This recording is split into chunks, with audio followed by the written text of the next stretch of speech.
So Ankush, thanks for taking a time out from your busy schedule. And since I know you have come from Singapore to Dehradun on a very limited time, thank you very much for giving your precious time.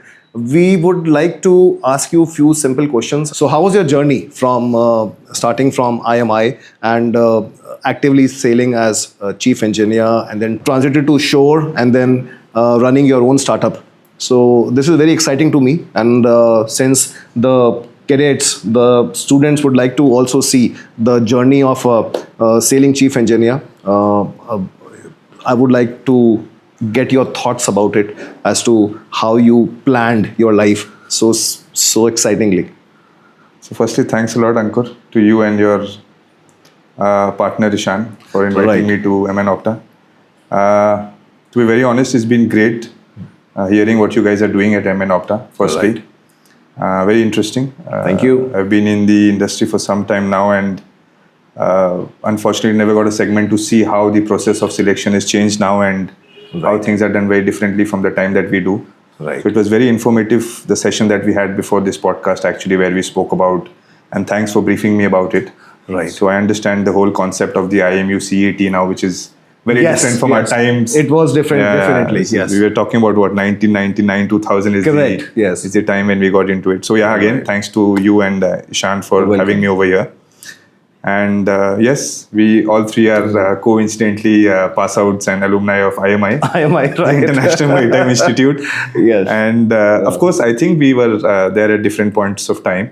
Right. Ishan, of course, I was with there for some time, but yes, I mean, good to connect with all of you back again. Yes. Yes. So yes, started off my journey in 1999 from International Maritime Institute. Right.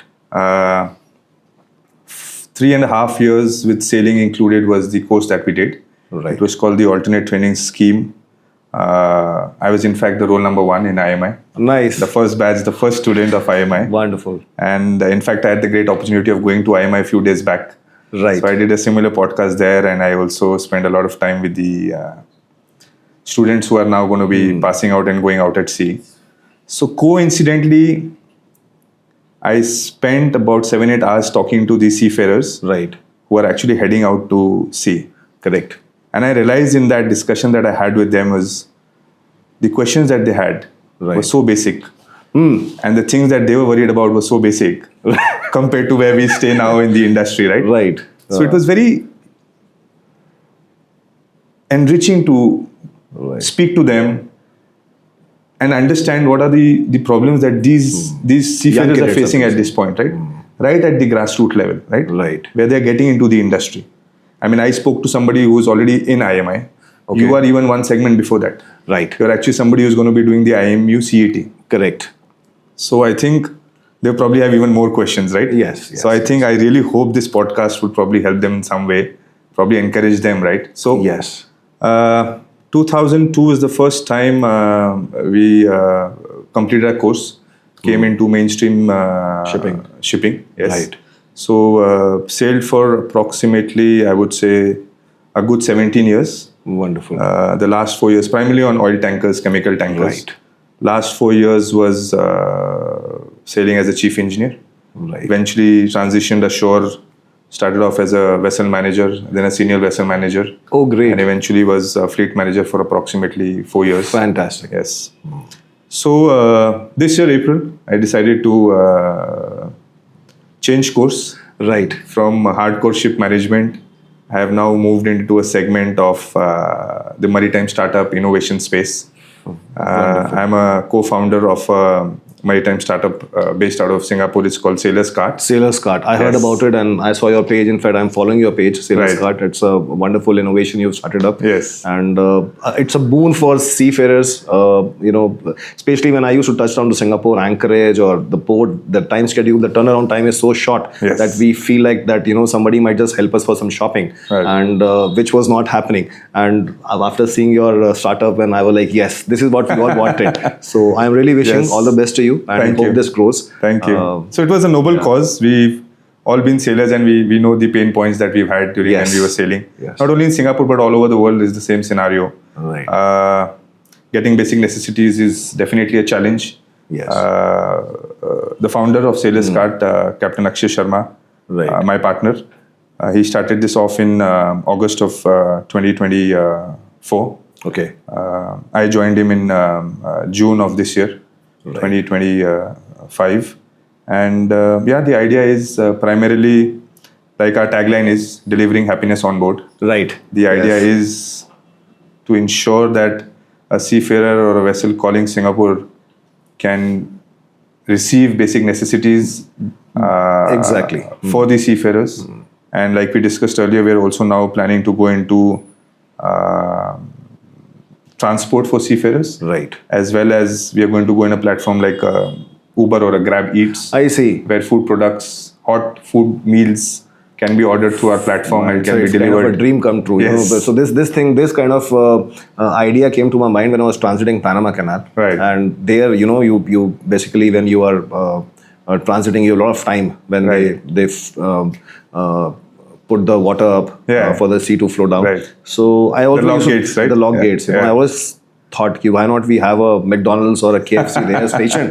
People would like to actually get something. Yes. But then you're talking about a dream. Yes. And yes. So yes, we'll take a lot of hard work, and we've got a lot of good collaborations happening. Right.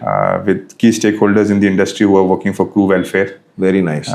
They are coming forward to support us, collaborate with us, government organizations as well as non-government and charity organizations. Right. So the cause was started by us, but the collaboration we see and the common goal and interest that we see that everybody has for crew welfare Right. is even making us work more harder. So yes, that's a very interesting journey.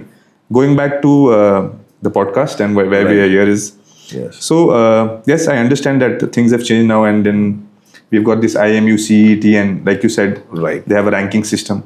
Yes. So for every institute that you have to go, which is DG approved, Yes. you need to You get need into to have the IMU system. ranking. Right. Yes. Only then after you can Right. apply for the DG approved institute. Right. So something very similar to what Sailor's Cart is doing is what MNOPTA is doing as well. Right. You have seen a pain point because the core of our industry to sustain is a continuous flow of good quality seafarers into the industry. Right. Right? Right. You are right at the selection stage. Right. Very important segment is the training stage then, Right. which IMI and the likes are doing. Correct. Then eventually they come into the mainstream. Then we people, when we sail on board, we mentor them, make them into senior officers, and then the transition. Right. But you, very similar to what Sailor's Cart is doing, is have found a pain point of helping out the seafarers, not even seafarers at this point, helping out people who want to get into the industry. So it's an equally noble cause, right? Right. Counseling, like we spoke about earlier, right? Why they are coming to the Merchant Navy. Right. You guys are ensuring that they are very clear about what they are getting into. During our times in the late 90s or 2000s, early There was 2000s, always a confusion in yes. our mind. Yes. Merchant Navy was more glamour than ground reality. Yes. We did not have the kind of communication or networking that we have now. Right. We didn't have the kind of feedback that senior seafarers could give us.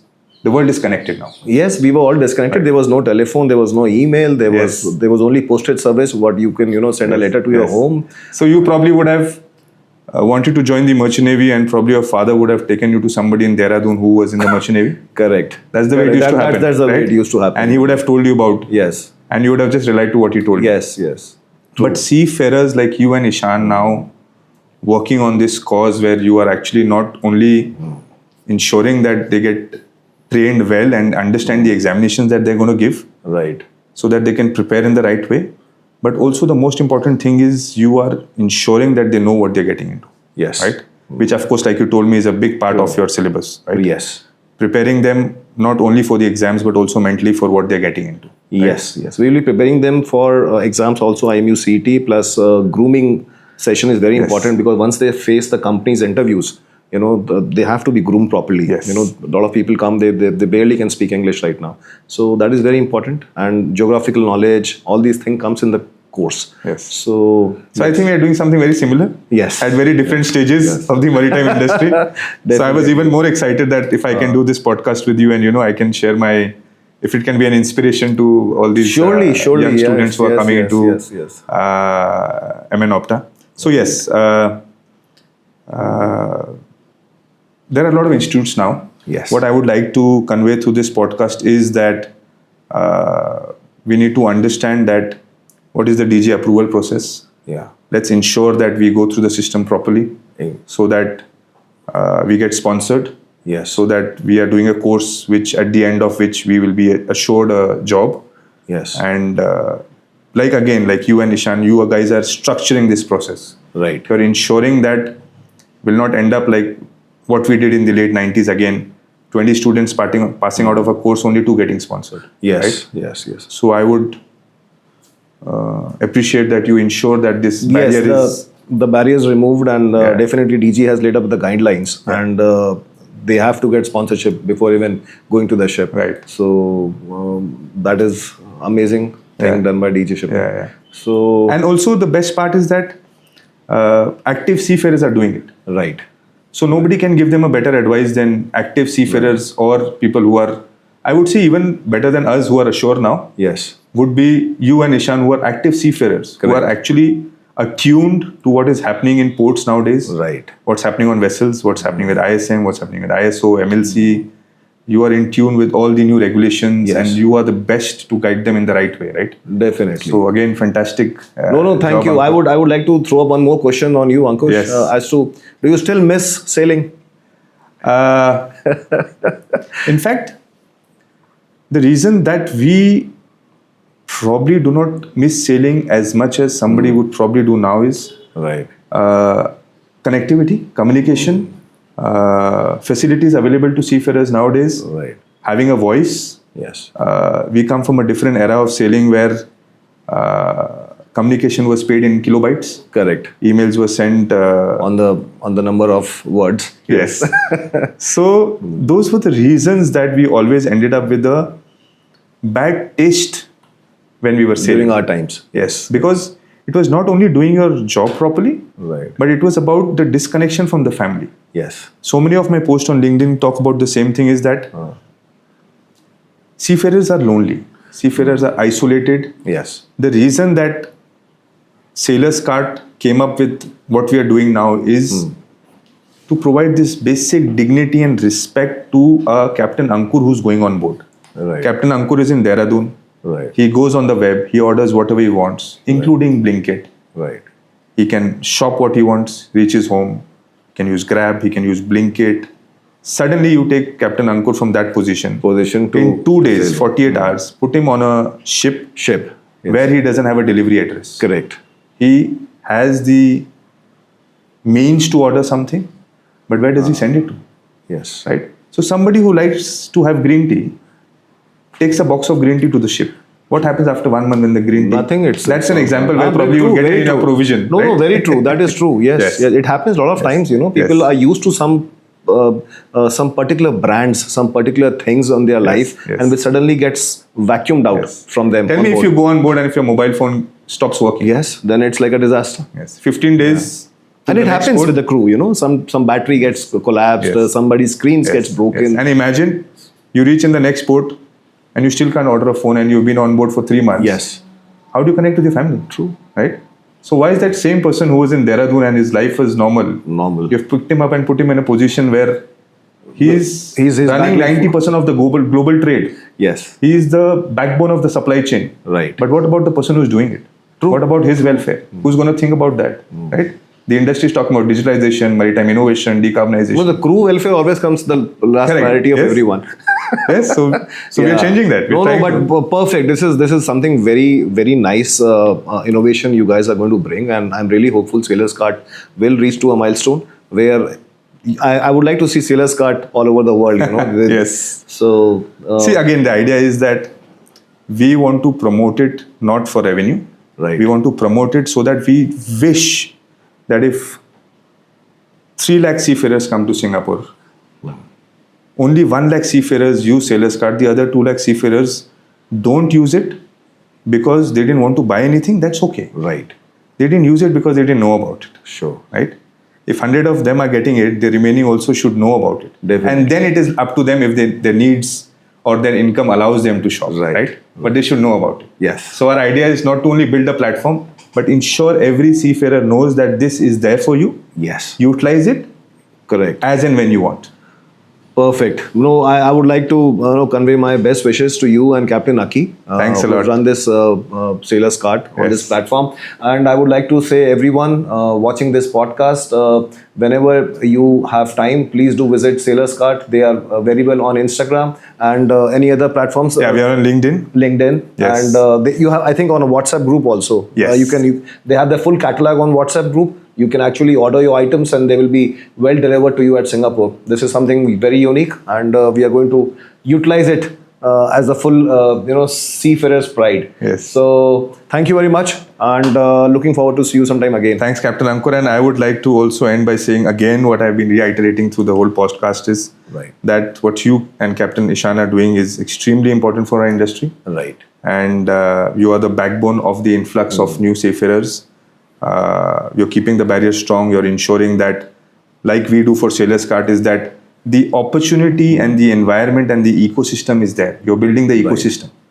You cannot ensure the number of people who will come in. Right. But what you're building is a very safe haven and an environment and an ecosystem where if somebody wants to go into the merchant navy, Right. he can come through a structured process, Yes. get structurally trained, know where he is going, Correct.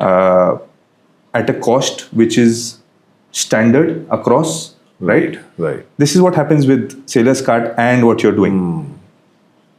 You're charging a structured process. Yes. But there's a lot of hard work is going to Yes. definitely be. But there's a lot of other stuff happening where seafarers or people who want to go into merchant navy are paying much higher and not structured, and unfortunately they end up on the wrong side of the fence. Yes. Yes. Same way with Sailor's Cart, what happens is a seafarer wants a phone, he ends up paying $300 for a $1,000 phone because some ship chandler decided that, okay, Yes. I will charge $300. Right. So there was no structure. Right. So what we are both doing is very Similar. very similar, and it's extremely, No, I'm no. extremely happy that we ended up having this podcast. No. Wonderful it was, and I would like to finish my podcast here and thanking you all. We'll sign off, and this is MNOPTA.